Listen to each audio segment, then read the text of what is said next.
Welcome to the Night Ktichen. I'm your host, Josh Urban, and we're here to talk about meteors, shooting stars that is, and some fun science stuff. Plus, we got some shout outs at the end of the show. Last week we talked about what the night sky looks like, so be sure to check that out if you haven't already heard it. This episode is brought to you in partnership with the Maryland State Library for the Blind and Print Disabled. Sit back and enjoy. Along the edge of the forest, a single porch light burns in the darkness. A hush has fallen over the land, except for the crickets and the lonely sound of a train in the distance. Still not sure if this is the house you are told about, you ring the bell. An energetic man bounds to the door and warmly invites you into the Night Ktichen. Hey, come on in, the others are waiting. The quirky group looks up and waves you to a chair at the rustic wood table. You sit down and the man begins. Hey everybody, tonight we're serving up stories about meteors. Yeah. Shooting stars, that is. Have one? They're zingy. Nom nom nom. We're talking about them tonight for two reasons. One, because they're cool, and we've got an interesting sky event coming up on the night of November 16th into the early morning hours of November 17th. Drum roll, please. The Leonid meteor shower. Yay! Now, who here has seen a meteor before? I have. Some people call them shooting stars, and that's a good name. So, like we talked about last time, if we were looking up at the night sky, we might notice the stars look like braille dots glued to a deep dark blue ceiling. Then suddenly, out of nowhere, zip! A streak of light across the sky. Sometimes it's just a tiny glint, other times it's a blaze of a thing. If you've ever heard a motorcycle zoom by at 100 miles an hour, you get the idea of the idea of the speed of this, although they're usually absolutely quiet. Sometimes they're not, but usually. What are they? Man, what are they? Space rocks burning up and making the air glow. Yeah. Seriously. And they're going a lot faster than a motorcycle. 25,000 miles an hour to 160,000 miles an hour. Wow. They're also usually tiny, smaller than a grain of sand. But since they're going so fast, they've got a lot of what's called kinetic energy. Imagine running down a hall as fast as you can. Turning a corner, you suddenly realize your friend is right in front of you, just standing there. Whoa! You'll probably flail your arms around, knock him over, and burn up the carpet trying to stop. You've been feeling a lot of kinetic energy. All of that energy that got you moving in the first place has to go somewhere. I'm walking here. Check out this technical explanation from the AMA, or American Meteor Society, about what happens to a meteoroid, space rock, which slams into the atmosphere about 50 to 75 miles up. Now buckle up, it's got some big words, but I'll explain it afterwards too. Don't be afraid of the heavy-duty science. The worst that happens is we go, huh? And it takes us a few times to understand it. Okay, here we go. Meteors enter the atmosphere at speeds ranging from 25,000 miles an hour to 160,000 miles an hour.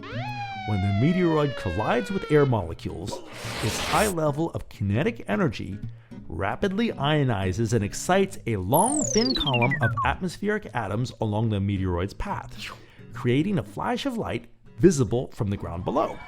This column, or meteor trail, is usually less than 1 meter in diameter, but will be tens of kilometers long. End quote. So, to sum it up, a tiny speck of space rock is zipping along and hits the air with so much energy that it makes the air glow in a streak we can see from the ground. Wow! And it's beautiful.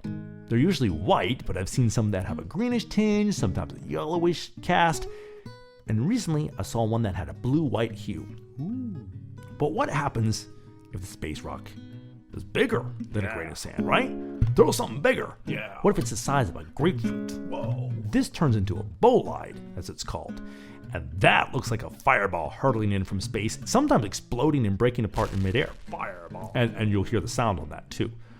What if it's super duper big? Yeah. You've heard of the idea of the meteorite, which was what a meteor is called when it hits the ground, that might have killed the dinosaurs.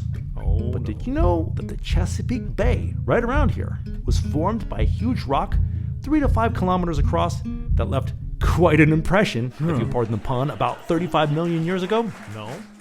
But hey, We got Old Bay seasoning out of that and the bay itself, so True. there's a bright side to most anything, even fire from space. I guess there is. But where do these space rocks come from? Yeah. Sometimes they're pieces of asteroids. Others are from comets. And this brings us to meteor showers, nights when there's a lot of shooting stars. If there's enough, it looks like the sky is raining stars. Get an umbrella. Meteor showers are usually caused by comets. We'll talk about comets in another episode, but for now, think of them as a really big, dirty snowball. Real big, up to 6 miles across, but usually about a half mile. Although they certainly vary in size. As they get close to the sun, they start to vaporize and melt, leaving a trail of dust and gas that we can see, the comet tails. Now, these are hanging out pretty far away from us, but all the rocks and sand and other junk that was bound up in the comet end up left behind hanging out in space. Well, the Earth moves through a lot of that same space on its yearly journey around the sun. Think of that leftover comet dust as a cloud of gnats. Well, here we come, trucking along on planet Earth. And these gnats hit our windshield, which would be the atmosphere, going splat. And we get meteors. So I've been walking a lot lately, and I keep hiking through clouds of gnats that hit my face. Same thing, kind of. When we hit this cloud, we have a meteor shower. Once we learn where this cloud of dust is in space, we can predict when the Earth will hit it. Makes sense. Now, meteor showers have names. The Leonids, the Perseids, so on and so forth. Why? Well, if you were watching these meteors and you were going to keep track of all of them from the particular event, meteor shower that you saw, and trace them backwards, they look like they were radiating from a particular point in the sky, and this is called the radiant. Makes sense. For this month's event, it looks like they're coming from the constellation of Leo the Lion, although the stars of Leo are a lot farther away. Right. They're named after the constellation they look like they're coming from, although it's just an optical illusion. There's meteors hitting the atmosphere all the time, but we call the especially thick clouds of gnats, space dust, meteor showers. Sometimes there's just a few, but sometimes there's lots. I saw the 2001 Leonid meteor shower and saw thousands. It looked like the sky was drizzling stars sometimes. It was really cool. Wow.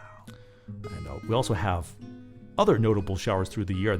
We have the Geminids in December, and they look like they come from the constellation Gemini, and especially the Perseids in August, appearing to originate from Perseus, the hero. Did somebody call a hero? Again, they're not actually from these constellations. The patterns of the stars are way in the background, trillions of miles away, compared to the meteors 50 miles. It just looks like it. Makes sense. Okay. So, if you want to observe some shooting stars, just go outside on a clear, dark night and look up. Twinkle, twinkle. Even if we're not expecting a meteor shower, there's still plenty of random space dirt that will burn up. Zip. I often see one or two when I'm out with the telescope. It helps if the moon isn't there because her light washes out the faint stars and meteors. Hey, I'm walking. You might say, but Josh, what if I'm blind or it's cloudy or if it's during the day? Yeah.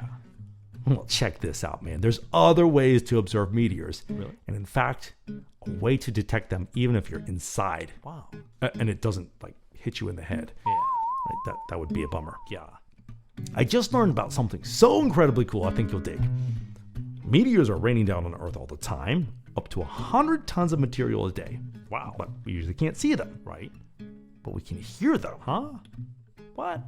As the meteoroid slams into the atmosphere and superheats the air, leaving this brilliant trail, radio waves can reflect off that column. Radio. Think of it as making a temporary mirror for radios, and we can pick up on that. No way, man. Here's another thing from the AMA. The trails can be used to send brief radio messages. What? Huh? This is called meteor burst communications and is frequently used as a backup means of satellite communications. And they got the system called the SNOWTEL system, used by the U.S. Natural Resources Water and Climate Center in Portland, Oregon, to monitor rain and snowfall levels at remote stations throughout the Rocky Mountains. It's crazy. And this is really cool. If you visit Live Meteors live stream on YouTube, you can hear them every so often. I'm there. Check out this sound clip. That zing sound is radio waves bouncing off the air that the meteor heated up. It's so cool. Wow. You can observe meteors anytime you want. Yeah. If it's cloudy, there would be no way to see them anyway. True. I want to build a rig so I can listen for them too. Yeah. Maybe we'll have to do that as a project sometime, Yes. Science fair thing. Yes. Now, what about this Leonid meteor shower I was talking about? What about that? Well, the best time to see them this year is on the night of November 16th and the early morning between midnight and dawn of the 17th. This Okay. is when the radiant is above the horizon. Makes You sense. remember that the radiant is where it looks like they're coming from, and those appear to come from the constellation Leo the Lion. He prowls in the view late at night this time of year, and on November 17th, we'll be hitting a cloud of dust left behind by Comet Temple Tuttle. Need some windshield wipers. And if you'd rather hear them, check out the link in the show description. Yeah. Although they're not expected to be super duper this year, we won't know until it happens. True. So, I really hope you've enjoyed your visit to the Night Kitchen Yeah, and man. are excited about these shooting stars. What a universe we live in. Yes. Let me know if you have any questions about this or any other space stuff. Cool. As a matter of fact, I'd love to hear if you see or hear any Leonid meteors. Right on. Drop me an email, joshurban@protonmail.com. That's JOSHURBAN@protonmail.com, and I'll answer it on the next episode. Let's compare notes. Speaking of that, here's a few shout outs. Timmy S. wrote in with the correct answer for the question. Yeah. What is the sixth planet we can easily observe besides Mercury, Venus, Mars, Jupiter, and Saturn? What? Yep, he got it. Kind of a trick question. Earth. Oh. Maria L. dropped me an email about the moon. She writes, Dear Josh, I'm blind and have never seen the moon. Is it only out at night? I'm so glad you asked, Maria. No, you can actually often observe the moon during the day as well. It is very pale in the blue sky, but during certain phases, it's easily seen in daylight. It's a daytime friend too.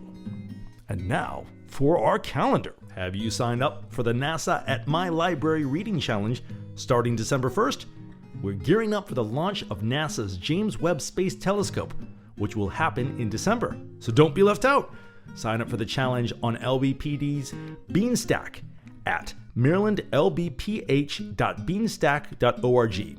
Throughout the challenge, readers will have access to virtual NASA at My Library and NASA resources to gain new skills and explore educational and career pathways in Earth and space science.